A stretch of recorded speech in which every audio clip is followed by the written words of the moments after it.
So I'm excited and honored to invite our speaker for tonight, Bassem Eid. Thank you, Bassem, for waking up at 4 a.m. in Jerusalem, just so you Thank can you for share. inviting me.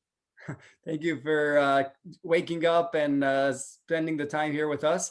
I want to invite everyone to stay until the end of the lecture, and then we're going to open it up for questions. Um, I'll just read a short bio.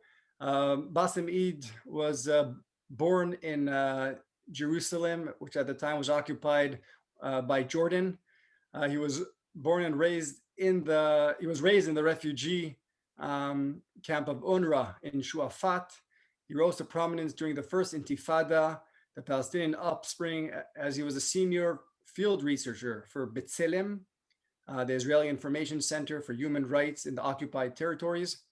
In 1996, there was a big shift in Bassem Eid's career, and he founded the Jerusalem-based Palestinian Human Rights Monitoring Group. In 2016, Eid assumed role as chairman of the Center of Near East Policy Research. Bassem Eid publicly condemned the widespread murder of Palestinian descendants, often for reasons unrelated to the Intifada. In 1995, following his report about the Palestinian Preventive Security Service, the PSF, he came under attack by some Palestinian leaders for revealing human rights violations for the PA. He was actually arrested by Yasser Arafat. And I think it's important to hear the voice of Bassem Eid as a Palestinian narrative that you don't hear that much on the media. So thank you, Bassem, again for waking up. And Thank you. we're excited to hear your thoughts about what's happening in Israel. Thank you. Thank you very much. I am really very honored to be invited by the IAC for this event. And as you mentioned, when I shifted from B'Tselem and created the Palestinian Human Rights Monitoring Group, just 2 months after the organization founded, I was arrested by Yasser Arafat, by the way, but in 1996.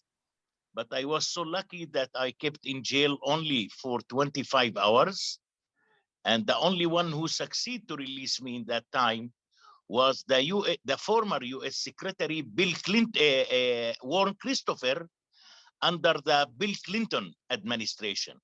You know, Bill Clinton used to have a very strong relationship with Yasser Arafat, and Warren Christopher also used that opportunity, and he succeeded to release me. And since that time until today, by the way, that detention by Yasser Arafat gave me a kind of impunity from the Palestinian Authority. You know, since 2002, I'm living also in Jericho.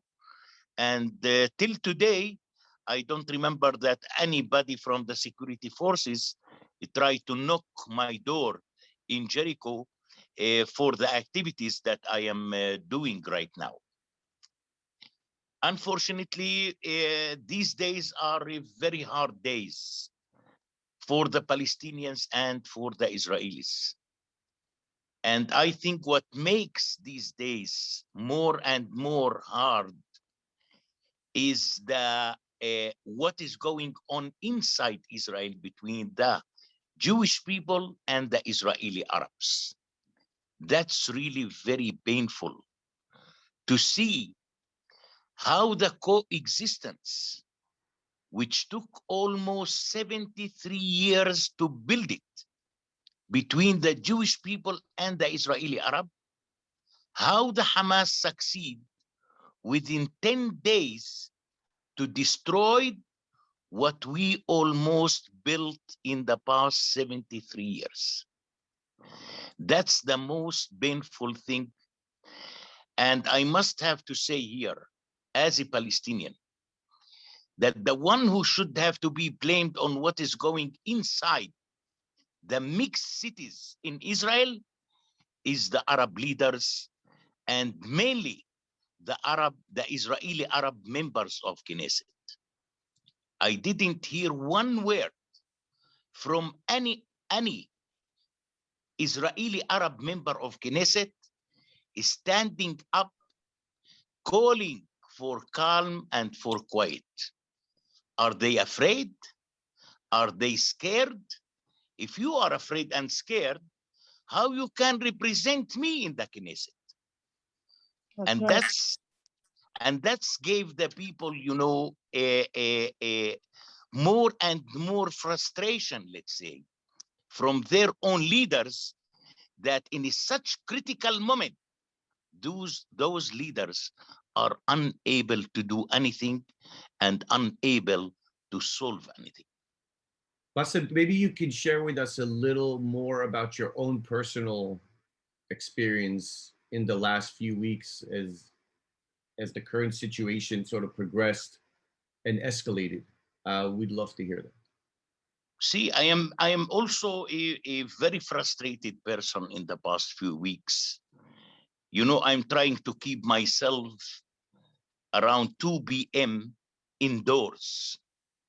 I don't want to be out. I don't want to see demonstrations. I don't want to see any kind of disputes between the Palestinians and the Israeli police. I am trying to keep myself away, and in the meantime to keep my children indoors. I'm not allowing them to go out after 2 o'clock because it becomes, unfortunately, very dangerous, very dangerous. And you know, when you go in the streets in East Jerusalem mainly, there is a huge hatred from the Palestinian side towards the Jewish side. There is a lot of incitement from the religious leaders of the Palestinians in East Jerusalem against the Jews. Unfortunately, in the mosques, they start, you know, shouting over there. The religious leaders calling people for escalation against the Israeli police. A lot of rumors that the settlers are going to demolish the Al-Aqsa Mosque. Who told you that? Who told you that? And unfortunately, in the meantime, the social media played a very bad role here in the dispute between the Israelis and the Palestinians. People posting horrible things. The Palestinian Authority also adding oil to the flame. Imagine that the Palestinian Foreign Minister, Riyad al-Maliki, on the TV said that the Israeli aggression against the Palestinians is also against the Arabs and Muslims.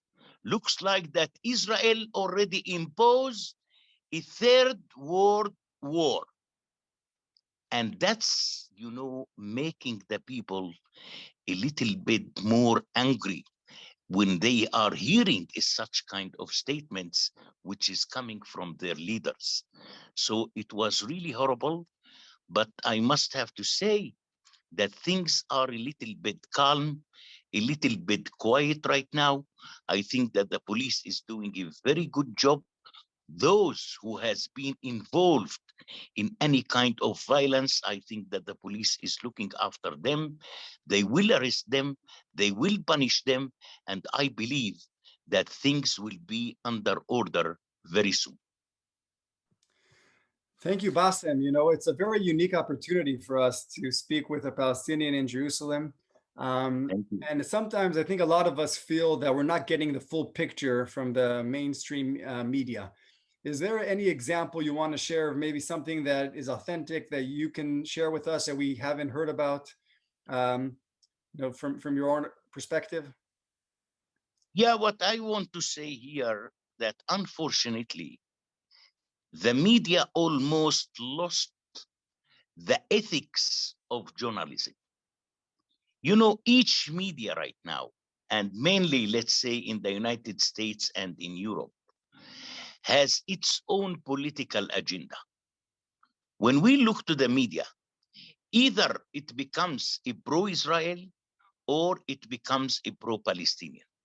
I don't think that this is a fair media. I don't think that it is a free media. When you became pro, that means that you are denying the other side.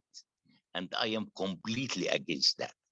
You know, I want to see media which is trying more and more to build the bridges here between the Israelis and the Palestinians. How we can build peace between the Palestinians and the Israelis. How we can build a coexistence between the Israelis and the Palestinians. How we can build a kind of forgiveness between the Israelis and the Palestinians. And this is, we couldn't see it right now in the media. Now, beside that, also, if you will look to the Palestinian media, it's also horrible. Listen, all of Israel became right now a settlement, a big settlement. Israel is not a state anymore. And the media, the Palestinian media, forgotten already that in 1993, there is an agreement called Oslo Agreement, which is signed between the state of Israel and the PLO. Everything almost forgotten. Tel Aviv is a settlement. Ashkelon is a settlement. Akko is a settlement. Haifa is a settlement. The Jewish who are living there are settlers. They are not Israeli citizens. And that's, you know, I am looked to it as a kind of incitement that they want the media calling more and more for escalation between the Arabs and the Jews, unfortunately. Now, Bassem, since we're not getting the true sort of picture from, let's say, the media, maybe even on both sides as you're saying it, maybe share what the people of Gaza, what their thoughts and feelings are about the current situation. I think a lot of us, we don't get, it's not like we're seeing a lot of interviews of the people that live in Gaza. What are they feeling? What are their thoughts? You know, I have a lot of friends in the Gaza Strip, and I use every day to talk to them. When the fight started, I called them and I said, listen, what do you want? Tell me what exactly you want right now. You know, I was shocked by the answer that they gave me. They said, you know, Bassem, what we want? We want a change. I said, excuse me, say it again. They said, we want a change. We want Israel to continue hitting Hamas till a change will come out. I said, excuse me, Israel will never ever bring you a change. Yourself who must have to bring change to the Gaza Strip. When you are going to start your Gazan Spring, you know, to compare it with the Arab Spring, then those people start laughing by saying, if the Iranian Spring succeed, the Gazan Spring will succeed, which means that those people are so scared, so afraid, they couldn't do anything. We have, the Hamas is one of the most dictatorship rulers around the world. These people are killing their own people. These people are sacrificing their people. You know, the leaders of the Hamas almost hiding themselves under the ground, and they offer 2 million innocent people on a golden tray to the Israelis to shoot them, to demolish them, to rocket them, to do whatever they want. And they are not care. They are not care. So I don't believe that Israel will bring a change. I believe that the people themselves who should have to bring the change. But unfortunately, people are really very scared to speak out. And I believe if somebody in Gaza want to speak out against the Hamas, no one, a newspaper will report about that. Bassem, we have a question here from one of our on the chat by Tali, who Please. asks, that, we hear a lot in Israel and outside of Israel that there's condemning of, Prime Minister Netanyahu and the right member of Knesset, Ben Gvir, for what they did in Jerusalem. What is your thoughts about that? See, I think that the whole issue of Jerusalem and the whole issue of the Sheikh Jarrah neighborhood totally out of this game. But the Hamas and the Palestinian Authority try to climb on the so-called Sheikh Jarrah neighborhood. There is a dispute in Sheikh Jarrah between the residents of the houses and the real owners of the houses. This case almost in front of the Supreme Court in Israel. The Supreme Court didn't put out its final decision about it. And such kind of things are going every day in East Jerusalem. Every day, people are claiming that this is their own property. Others claiming that this is their own property. They are going to the court and the court solve it. So the Sheikh Jarrah is not the issue, and nothing to do in this conflict with the Sheikh Jarrah neighborhood. I don't think, there are Jewish people who are living in East Jerusalem, especially in Ir David, which we call it Silwan, especially in the Old City, and some houses in Sheikh Jarrah. What's wrong if Ben Gvir open an office over there? What's wrong with that? Ben Gvir is not calling for transfer of the Palestinians. Ben Gvir never said we should have to kill the Palestinians. But unfortunately, some other extremist Palestinians are trying to incite that Ben Gvir office later will call to transfer the Palestinians, will call to kill the Palestinians, will call to expel the Palestinians. This is one of the major problems. Now, when it comes towards Netanyahu, sometimes people asking me, what do you think about Netanyahu? I said, I wish as a Palestinian to have at least one Palestinian Netanyahu like Netanyahu. I think that Netanyahu is already did so much for his country and for his people. By shooting rockets to Gaza, I said it very clearly that Israel shooting rockets to protect their own people, but the Hamas is using their people to cover their rockets. This is a huge difference here between Netanyahu and the Hamas in Gaza. So, Bassem, I wanted just to go back to our topic about social media and incitement. It seems like today, definitely the younger population are getting their information from social media. You mentioned Right. it also in the start. Can you maybe go a little bit deeper about what you think the role of social media is today? See, I think that the social media is playing a very bad role in conflicts. And I didn't see that the social media is trying to encourage for peaceful, for calm, for quiet among the people. This is one of the major problems. Looks like that the social media completely out of order, out of control. And this is one of the major problems. Facebook, when somebody is calling, for escalation, why Facebook allowing such post to be sent to the people? Why not to take it? Why not to trash it? Why not to close his account while he is calling for violence here? We are talking about violence. Violence is the most horrible thing in life between people.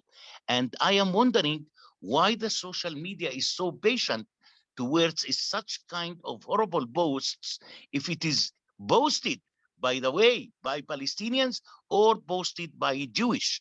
I think that the social media must have to play a much more important role here when it comes towards violence, when it comes towards hatred between nations. Awesome, thank you. We have a question going back to what you talked about changing Gaza. It's coming from Tomel Saban. You talked about the idea that if any change in Gaza will take place, it would need to be done by the people there. How optimistic or not are you that one day it will happen? I am really not that optimistic people, in nature, I am so pessimist guy. And when I am looking, since the Hamas took over the Gaza Strip in 2007, almost around 14 years, right now, Gaza is ruled by the Hamas. And I didn't see a light or a sign of change in Gaza in the past 14 years. People are suffering day by day. People are frustrated day by day. Some youths just 2 months ago, even before this conflict, when I talked to them, you know what they told me? They told me, Bassem, listen, if Israel will go to open one of its borders for 2 hours for the Gazan people, 30% of the youths of Gaza will immigrate to another country. So looks like that people are sitting there waiting for the opportunity to flee out from the Gaza Strip, to escape from the Gaza Strip. Since the Sisi came to power, the situation in Gaza becomes harder and harder, because if the one who is really impose a kind of a closure on Gaza is the Egyptian side, by the way. Imagine that the Rafah passage monthly opened for 24 hours only, and only for sick people, only for those who want to join their university, only if you have any humanitarian purpose that you want to go. Other people, if somebody will come and say, listen, I want to go as a tourist to Germany, the Egyptian will never ever allow him to cross the Rafah passage. So when you have such kind of situation, I can imagine what's really going on in Gaza. I don't think that there is one Gazan guy today believe that any change will come soon to inside Gaza. Listen, from the 4,300 rockets that the Hamas shot towards Israel, by the way, around 500 rockets falling inside Gaza and killed Gazan people. So Hamas is not only it want to kill Israelis, I think that on the meantime, they are also killing Palestinians. And when any Palestinian killed inside the Gaza Strip, even from the rockets of the Hamas, immediately Hamas declared that he was killed by the Israelis. Thank you, Bassem. We have another question from a council member here in DC, Amir. Please. Amir's asking, do you think Israel and Fatah should join forces with the Gazans wanting change to topple Hamas and bring about much needed change to Gaza? Or perhaps Israel should just move forward with only the West Bank? See, the Fatah right now is not a reliable, let's say, partner to Israel. I think that during this fight, there was a huge competition between the Fatah and the Hamas, who is going to incite more against Israel. This is one of the major problems of the Fatah. The Fatah, during the fight with Gaza, declared that they are going to use their machine guns against the Israeli soldiers in the West Bank. And they made huge demonstrations showing their machine guns in the streets. So I don't think that Fatah can be a source here for the Israelis. I think that it should have to be a major forces here. The international community, some of the good Arab countries which have, a good diplomatic relations with Israel, and Israel. Those three forces together, it probably can put more and more pressure on the Hamas in Gaza and probably will bring for some change. But as a Palestinian, I couldn't rely, let's say, on the Fatah at this moment. So, Bassem, now that we have a ceasefire was reached, um, what do you think needs to be done now, moving forward after the ceasefire? Any conditions? How do you see both sides working out that this thing will last? What needs to be done? This is not the first ceasefire and not the latest ceasefire between Israel and the Hamas. We remember several ceasefire took place between Israel and the Hamas. I think that in this time, things should have to be much more clear, not only for Israel, but also for the international community. The ceasefire must have to be conditioned here. And these conditions should have to be guaranteed by somebody from the international community, maybe from the American administration, by the way. And those conditions must have to be controlled by a committee. We should have to create an international community to control the conditions of the ceasefire. Not just to say ceasefire, send me medicine, send me water, send me oil, take, send me cash money from Qatar, take. That was a huge mistake, by the way, that Israel did with the Hamas. I must have to tell you that there is a huge criticism right now, not only from the Gazan people, but also from the Israeli people inside Israel against Bibi Netanyahu. Why you allow cash money of $30 million monthly to enter to Gaza? What the Hamas is doing with the $30 million? I believe that no $1 is going to the civilians there. I don't believe that $1 is going to any humanitarian mission inside the Gaza Strip. So right now, everything must have to be conditioned with guarantee, with a controlling a committee from the international community, if we really want to keep this ceasefire for long. But if we want to keep it just for 2, 3, 4 years, then we can continue with the traditional things that we used to do in the past.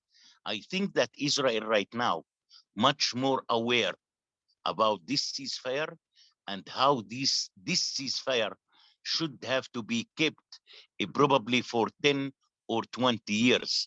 And I think that Israel right now doing a very good job on that. Bassem, I want to go back to the topic about the riots in the mixed cities. Like you mentioned, I think most people in Israel feel that that was the bigger issue. Um, and I think some of our guests are wondering now when they listen to you, does Bassem Eid really represent the Palestinian people? Or are you some extreme, pro-Israel Palestinian? Because the question really is how, after 73 years of coexistence, and yes, there were ups and downs, but I don't think the level of hate was seen before. We all saw the pictures in Yafo and Akko, and we saw from both sides. We saw also in some of the Israelis returning violence. I don't think there's a place to compare, but the question really is, are you hopeful? Do you believe that most of Israeli Arab Palestinians would like to live in coexistence with the Jewish population of Israel? See, according to the surveys and according to the messages that I am hearing, I think that the majority of the Israeli Arabs are people who want to live side by side with the Jewish people in peace and security. No doubt about it. You know, when we look to these demonstrations inside Israel, we are talking about a couple of hundreds of people participated there. We didn't see 100,000 people participating over there. Except, you know, if you will take Al-Fahim is exceptional area. It's a so religious area. It's a so fanatic area. So many horrible Islamic leaders are coming from Al-Fahim, by the way. Not from Baka al-Gharbiya, not from Yafo, not from Ramli, not from Lud. And these hundreds of people, I think that they have their own political agenda. I don't think that these hundreds of people are representing the Israeli Arabs, by the way. And a lot of Israeli Arabs talk on the TV and the Israeli radio how much they want really to live in peace with the Israelis, how much they are enjoying the life under the Israelis. Listen, if we will look today to the Israeli Arabs who are living in Israel, I think that their life much better than any other Palestinian living in any Arab country around the world. And I said that several times to the Israeli Arabs. Go and see what's happening to the Palestinians in Syria. Go and see what's happening to the Palestinians in Libya. Go and see what's happening to the Palestinians in Iraq. Listen, it's so peaceful with a very high level of life under the Israelis. I have a lot of Israeli Arabs, my friends, and they are telling me about the wonderful life that they are practicing under the Israelis. I know that. I visited Palestinian communities in Arab countries, by the way. It's horrible what's going on over there. So I think that there are people, and the majority, by the way, are much more interesting to continue living in peace with the Israelis, and they are fighting even to keep such level of life going on.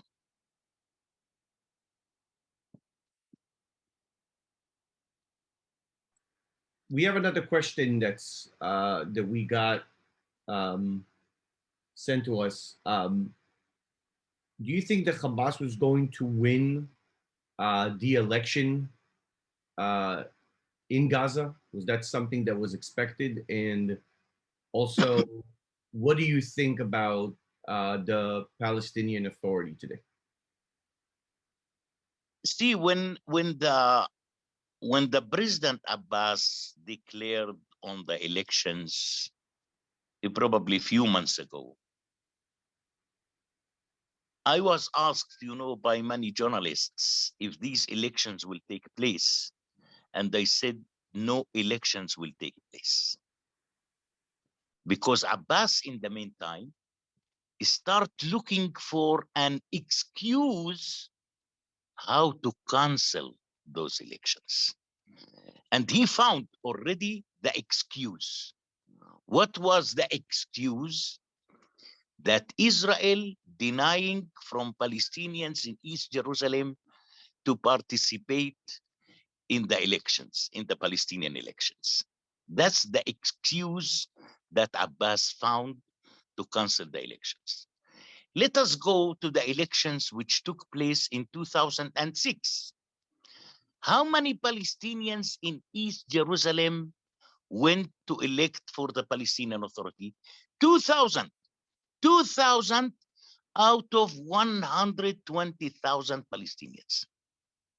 So for 2,000, you canceled the elections of 4 million people 2 million in Gaza, 2 million in the West Bank. What a stupid president is that? Now, in the meantime, canceling the Palestinian elections almost add oil to the flame. People are so frustrated. People are so angry on the Palestinian Authority. But when the people, Palestinians, became angry and frustrated from their own leaders, they went and fighting the Israelis. Then I came to the people by saying, listen, if you are so frustrated from your leader, you should have to go and to attack your leader, not to attack the Israelis. Why you attack the Israelis? You know what the answer? It's much easier to attack the Israelis than to attack the Palestinian leaders. Imagine. This is one of the major problems here, that the Palestinian Authority doing a lot of mistakes here, and unfortunately, Israel is the one who is paying the price. Bassem, we have one more question. Please. Are you speaking with the BBC, CNN, and all the other, mainstream media? Is your voice heard in these outlets? Unfortunately not, but I am trying, to write for myself and to publish everywhere. I was shocked, last Thursday that I was contacted by the correspondent of the USA Today newspaper. I don't remember that the USA Today contacted me in the past 20 years. And I was shocked, to see that the correspondent calling me and asking me some questions. And he really put out, by the way, a very nice article last Sunday. So unfortunately, as I told you, media already has its own political agenda. And Bassem Eid political views are not really affiliated with the media agenda, with the CNN, with the BBC. Of course not. So why we should have to approach him? Why we should have to approach him? They know how much I am very critical to my own leaders, as there are so many Israelis that they are critical to their own leaders in Israel.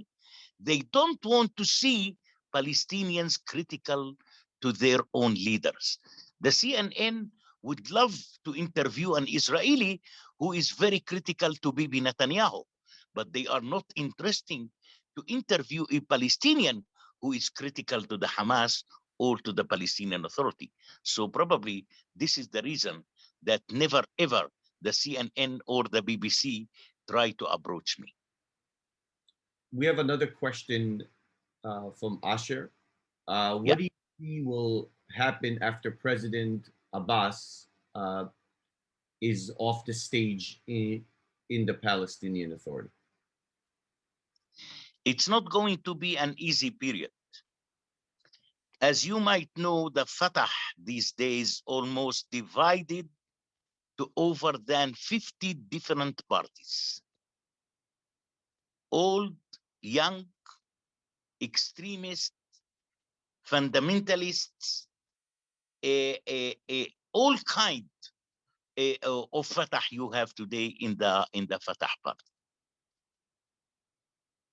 And each Fatah guy, by the way, want to be a president tomorrow morning. Each of them. So I am expecting a huge trouble if Abbas will pass away. And I expected that probably some assassination will take place among the Fatah people. And I used to say that in a moment, probably Israel must have to interfere here to keep things under order. I must have to say. Sorry, do you think there's a scenario where Hamas takes over in the? Of course that the Hamas will play. Of course the Hamas will use this. That will be a golden opportunity for the Hamas. As they thrown the Fatah people in Gaza in 2007 from the 15th floor in Gaza, probably they will do the same in the West Bank. But in the meantime, probably it will be very difficult for the Hamas to take over in the West Bank. Why? Because Israel is still exist in the West Bank. And Israel will never, ever allow the Hamas to take over the West Bank like what they did in the Gaza Strip. So that's probably will protect the Palestinians from the Hamas, only the Israelis. But it's not going to be easy if Abbas will pass away. You know, Abbas, since he was elected in 2005, almost 16 years, Abbas ruling us without elections. Since he was elected, he refused to appoint a deputy for himself. He refused. He has no deputy. At least if you will pass away, probably the constitution will allow the deputy to rule the country for 2 months, 3 months, 6 months until elections will take place. But right now, we have no deputy.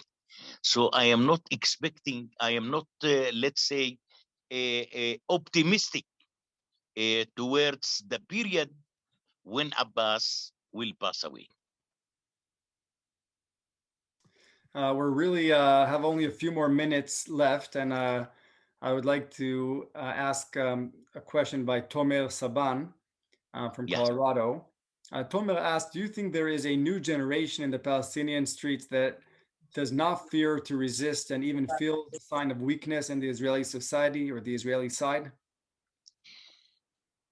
See, unfortunately, before we talk about the new generation, we have to talk about if there is any possibility to create a moderate Palestinian political party.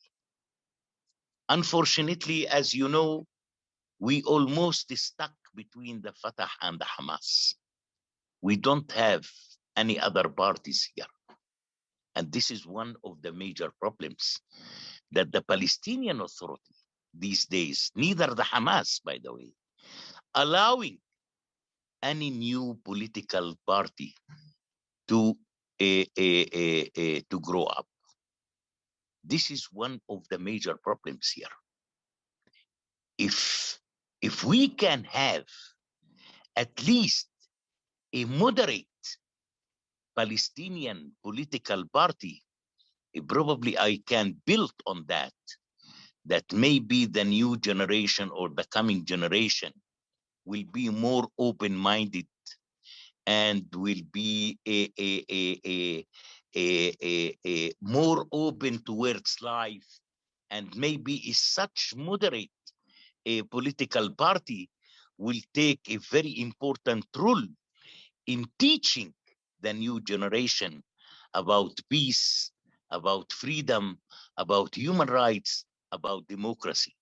But while you don't have such kind of education, I am not expecting any open-minded or any moderate coming generation among the Palestinians. And this is one of the major problems here. You know, you have at least in Israel, you know, this movement, which is called itself Peace Now. We don't have a peace now among the Palestinians, unfortunately.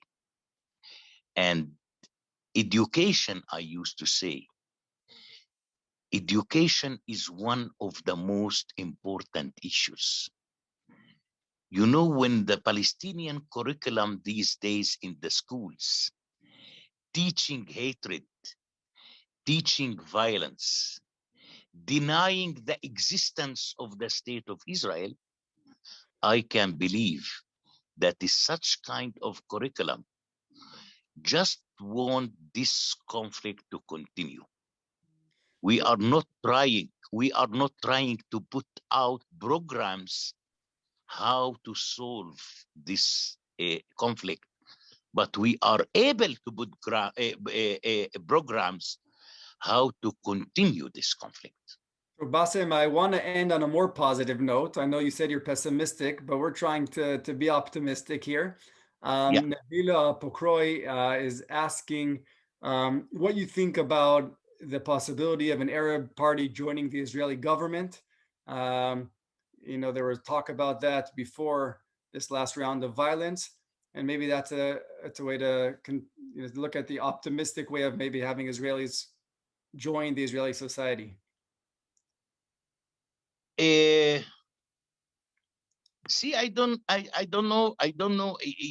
You mean the members of Knesset in Israel, right? Yes, members of Knesset, the Arab members of Knesset. Yeah. Sometimes I'm looking to these people that these Arab members of Knesset, also that they have their own political agenda. Sometimes I'm looking to them that they are much more trying to represent Gaza and the West Bank rather than the Israeli Arabs who are living inside Israel. I think that there are some Israeli Arabs inside Israel who are living in a miserable situation. And I think that these people deserve to have the attention of the Arab members of Knesset, not only to focus on Gaza and the West Bank. Leave Gaza and the West Bank. This conflict is unsolvable conflict. So don't waste your time talking about Gaza and the West Bank. Look to the people who already voted for you. Look to the people who gave you the mandate to represent them. This is one of the major problems of the Israeli Arab members of Knesset, that they are denying what is going on inside Israel, and they are much more focusing out of Israel. It's like an Israeli Arab member of Knesset who sent a complaint to the UN against Israel. But you are a member of Knesset. Go tomorrow inside the Knesset and start shouting towards Netanyahu and the Minister of Defense and everybody there. What the UN is going to do for you. What the UN is going to do for you. So this is, my, let's say, my criticism towards the Israeli Arab members of Knesset.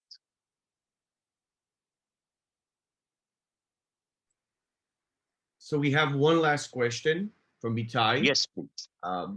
More on a personal level to you. Yeah. Have you been targeted by your neighbors or the PLO for speaking out? No, really, I am really enjoying, my life here. And I think that most of my neighbors knows very well that I am just talking about the facts on the ground here. I'm not trying to exaggerate in any level towards this issue. I must have to tell you that from 2000 until 2014, I used to appear in a live program on the Israeli TV in Arabic, a weekly program for 14 years, live program in Arabic on the Israeli TV. And what I said here in English, I repeated it in millions of times in Arabic. And when people saw me on the next day, just coming to me and telling me that you was wonderful yesterday night on the program.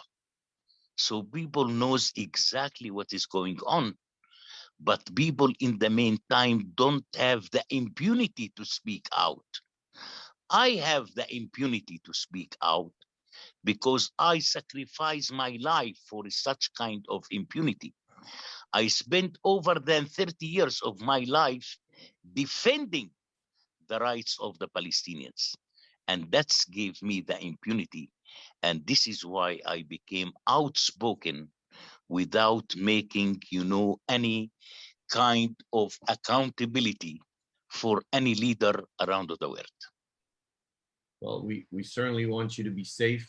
And Bassem, thank you very much for this Thank you. conversation. We really, really want to thank you for taking this holistic view on the current situation and supporting the right of both Israel and the Palestinians, to coexist and to have a better life. Wanted to thank everybody for joining today. It's great to see everyone, and hopefully we'll see everybody at the next IAC event. And wish for everybody to stay safe. Thank you very much for joining us tonight. Thank you. And Thank you, and good night to everybody. thank you, Ayal and Elkanah, for doing an excellent moderation job. And toda rabba, Bassem, shukran for getting Tuda, באמת תודה. to see